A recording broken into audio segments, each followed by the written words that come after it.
ನೋಡಿ seventh one ಏನ್ ಕೊಟ್ಟಿದ್ದಾರೆ, ABCD is a trapezium in which AB is parallel to CD and AD is equal to BC ಅಂತ ಕೊಟ್ಟಿದ್ದಾರೆ.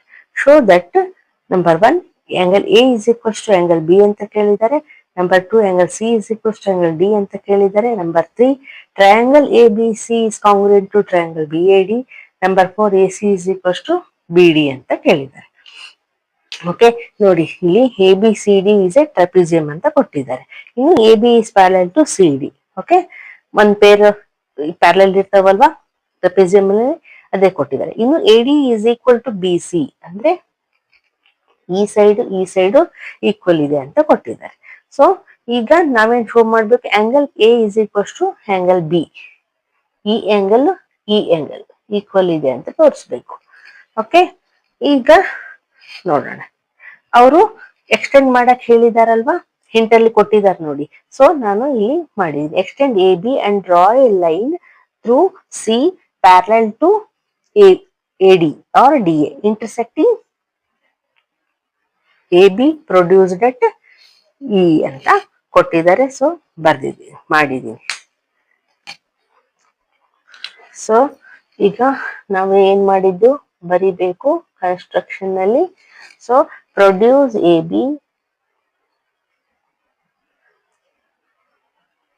To E and draw CE parallel to AD. CE parallel to AD. ಆಯ್ತಾ? ಈಗ ಏನಾಯ್ತು ನೋಡಿ, ADCE is a parallelogram ಆಯ್ತು. So ನಾವು ಅದರಿಂದನೇ start ಮಾಡೋಣ. ADCE is a parallelogram.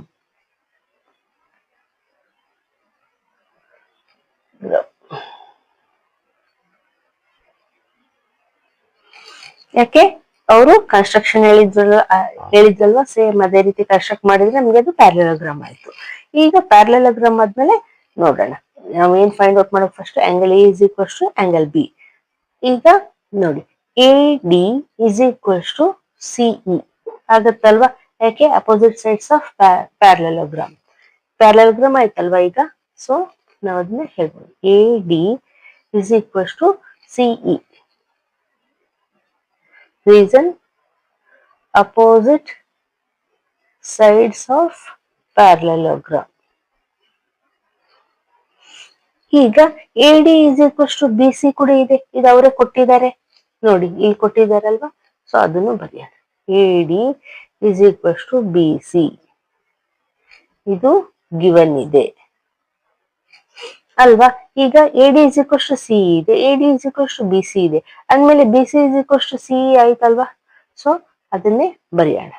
ಇಲ್ಲಾಂದ್ರೆ ಇಲ್ಲಿ 1 ಅಂತ ಇಟ್ಕೊಳ್ಳಿ, ಇಲ್ಲಿ 2 ಅಂತ ಇಟ್ಕೊಳ್ಳಿ. From 1 and 2 what we can say, CE is equals to BC. ಆಯ್ತಾ?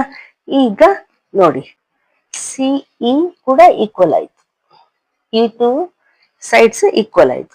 ಈಗ ಇಲ್ಲೊಂದು ಟ್ರಯಾಂಗಲ್ ಆಯ್ತಲ್ವಾ ಚಿಕ್ಕದು, BCE. ಈ ಟ್ರಯಾಂಗಲ್ ತಗೊಳ್ಳೋಣ ನಾವು. ಇನ್ ಟ್ರಯಾಂಗಲ್ BCE ಈ ಆಂಗಲ್ 1 ಅಂತ ಇಟ್ಕೊಳ್ಳೋಣ, ಈ ಆಂಗಲ್ 2 ಅಂತ ಇಟ್ಕೊಳ್ಳೋಣ. ಓಕೆ,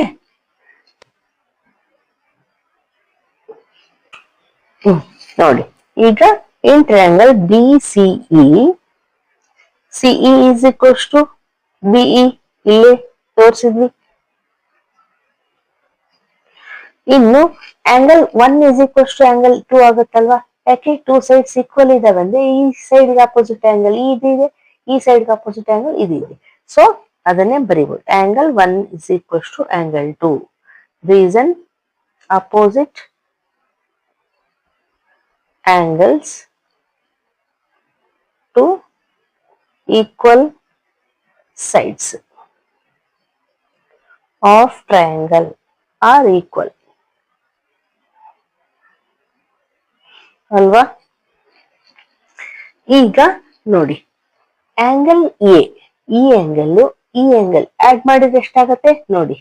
ಇದು ಒಂದು ಈ ತರ ಇದೆ ಪ್ಯಾರಲಲ್ ಲೈನ್ಸ್. ಇದು ಒಂದು ಟ್ರಾನ್ಸ್ವರ್ಸಲ್ ಅನ್ಕೊಳ್ಳಿ. ಇದು ಆಂಗಲ್ ಎ, ಇದು angle 2. Angle A plus angle 2 ಎಷ್ಟಿರುತ್ತೆ? 180 ಇರುತ್ತಲ್ವಾ? ಯಾಕೆ?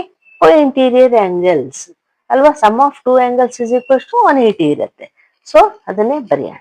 Angle A plus angle 2 is equals to 180 degree ಆಗತ್ತಲ್ವಾ?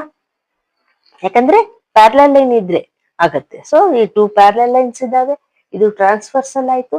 So ಈ angle plus angle 2 is equal to 180. ಅದೇ ರೀತಿ ಆಂಗಲ್ 1 ಪ್ಲಸ್ ಇಲ್ಲಿ ಒಂದು ಆಂಗಲ್ ಇದೆ, ಈ ಎರಡು ಸೇರಿದ್ರೆ ಏನಾಗುತ್ತೆ? 180 ಆಗುತ್ತಲ್ವಾ? ಯಾಕೆ? Linear peer. ಸೊ ಅದನ್ನು ಬರೆಯೋಣ. Angle B plus angle 1 is equal to 180 degree. ಯಾಕೆ? Linear pair. ರೀಸನ್ ಬರೆಯೋಣ. ಇದಕ್ಕೂ ಬರ್ದಿಲ್ಲ ರೀಸನ್, ಬರಿತೀವಿ. Co interior angles. ಇದಕ್ಕೆ ಲೀನಿಯರ್ ಪೇರ್.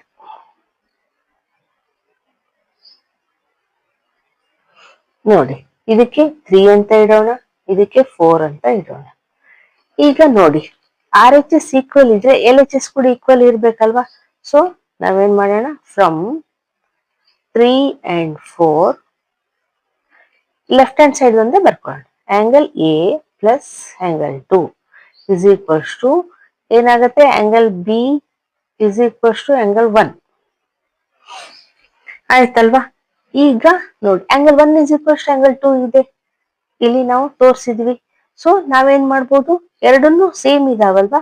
ಸೊ ಯಾವ್ದಾದ್ರು ಒಂದು ತಗೊಳ್ಳೋಣ. ನಾವು ಎರಡು ಈಕ್ವಲ್ ಇದಾವೆ. So angle A plus angle 2 ಹಾಗೆ ಇಡೋಣ, plus is equals to angle B. Sorry, ಇಲ್ಲಿ ಪ್ಲಸ್ ಬರಿಬೇಕಾಗಿತ್ತು. ಲೆಫ್ಟ್ ಹ್ಯಾಂಡ್ ಸೈಡ್ ಹೆಂಗಿದ್ದು ಹಂಗೆ ಬರ್ದಿದ್ವಿ. ಆಂಗಲ್ ಬಿ ಪ್ಲಸ್ ಇಲ್ಲಿ ಏನ್ ಬರಿಬೇಕು? ಆಂಗಲ್ 1 ಬರಿಬೇಕಲ್ವಾ?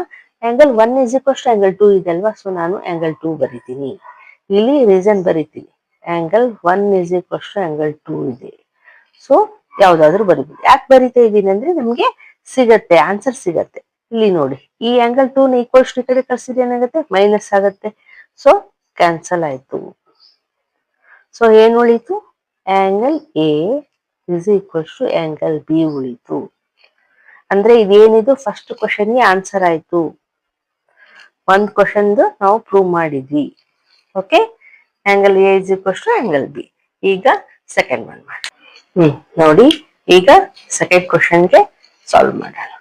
ಈಗ ನೋಡಿ, ಈ angle A plus angle D is equal to ಏನಾಗತ್ತೆ? 180 ಆಗುತ್ತಲ್ವಾ? ಯಾಕೆ? ಈ ಟೂ ಪ್ಯಾರಲಲ್ ಲೈನ್ಸ್ ಇದಾವೆ, ಇದು ಟ್ರಾನ್ಸ್ವರ್ಸಲ್. ಸೊ ಈ ಆಂಗಲ್ ಆಡ್ ಮಾಡಿದ್ರೆ ಸಮ್ ಆಫ್ ಟೂ ಆಂಗಲ್ಸ್ ಎಷ್ಟಿರ್ತವೆ? 180 ಇರುತ್ತೆ. ಸೊ ಅದನ್ನೇ ಬರೆಯೋಣ. Angle A plus angle D is equals to 180 degree ಆಗತ್ತಲ್ವಾ? ಅದೇ ರೀತಿ ಈ ರೀತಿ ಇದೆ ನೋಡಿ, ಈ ಆಂಗಲ್ ಸೇರಿದ್ರೆ ಎಷ್ಟಿರುತ್ತೆ? ಇಲ್ಲಿನೂ 180 ಡಿಗ್ರಿ ಇರುತ್ತೆ. ಯಾಕೆ? ಇದನ್ನು same reason, co interior angles. Two parallel lines ಇದಾವೆ, ಇಲ್ಲಿ co interior angles, sum of two angles is equals to 180 degree. ಇಲ್ಲಿ angle B plus angle C, angle B plus angle C is equals to 180 degree. ಎರಡಕ್ಕೂ reason same ಬರಿಬಹುದು, co interior angles.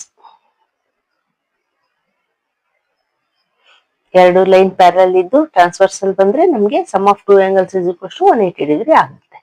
ಈಗ R H S, when two R H S are equal, L H S must be equal. So ನಾವೇನ್ ಹೇಳ್ಬೋದು?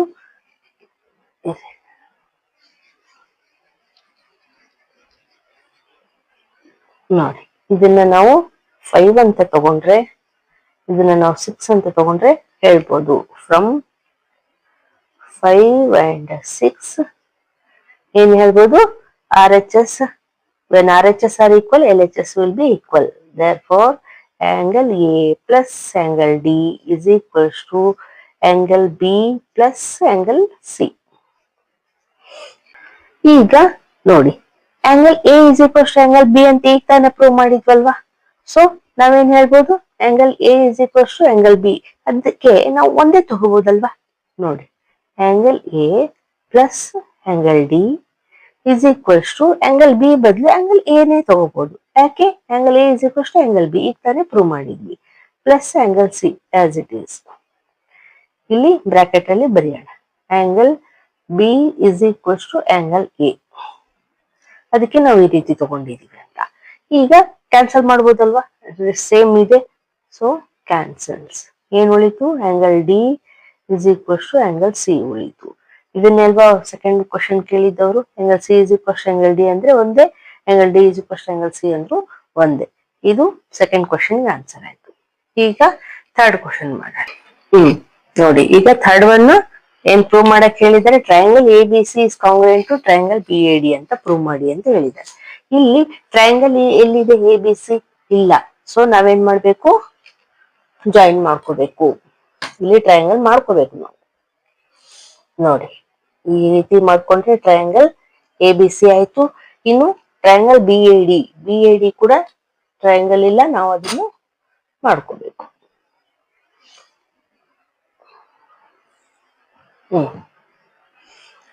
ಈಗ ನೋಡಿ ಆಯ್ತಲ್ವಾ, triangle A B C is congruent to triangle B A D show ಮಾಡೋಣ. So third ಕ್ವಶನ್ಗೆ answer ಇದು. In triangle ಯಾವ prove ಮಾಡ್ಬೇಕು ಅದೇ ಬರ್ಕೊಳ್ಳೋಣ.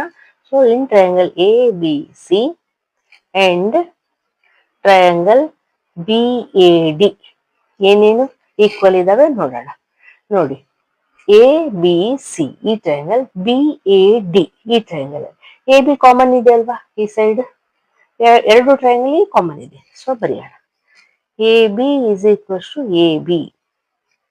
Reason A B is common.